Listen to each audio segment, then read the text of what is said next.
शांति।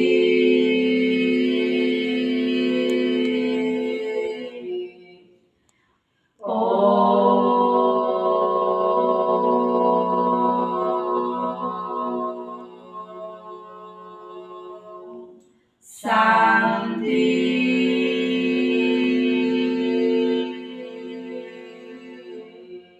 ओम शांति। ओम शांति। ओम शांति। आज होची 10/11/25 प्रातः मुरली ओम शांति। ओम बापदादा मधुबन मिठे बच्चे मिठे बाबा शरीर मन धन अथवा मन बाणी कर्म रे एपरि सेवा कर जेपरि बाबा ठारू 21 जन्मर फल मिल जिवो।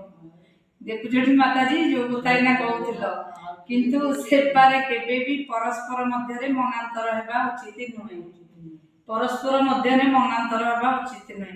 प्रश्न ड्रामा अनुसार बाबा जेउ सेवा कराउछंती सेतिरे आहुरी अधिक तीव्रता आनिबार विधि कोन?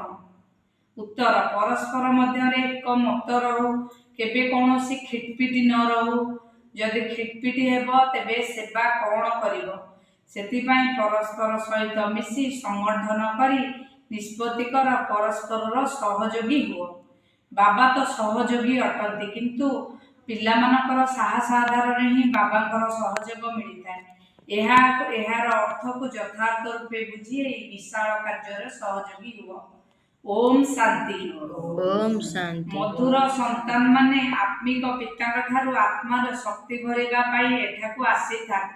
तेणु निजे रिफ्रेश होई फेरी गला परे निश्चित भावरे किछि करी देखाइबा उचित।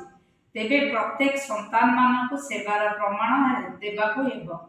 जेपरि केतेक संतान कहउछन्ति जे आमर सेंटर खोलिबार इच्छा अछि। गाँ मानकरे मध्य सेवा करूछन्ति ना।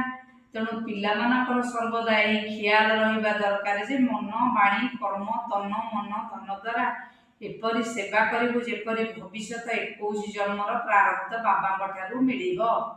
मनरे केवल एही चिंता करिबा रहिबा दरकार मु किछि करूछि कि काहाकू ज्ञान देउछि कि दिन सारा एही ख्याल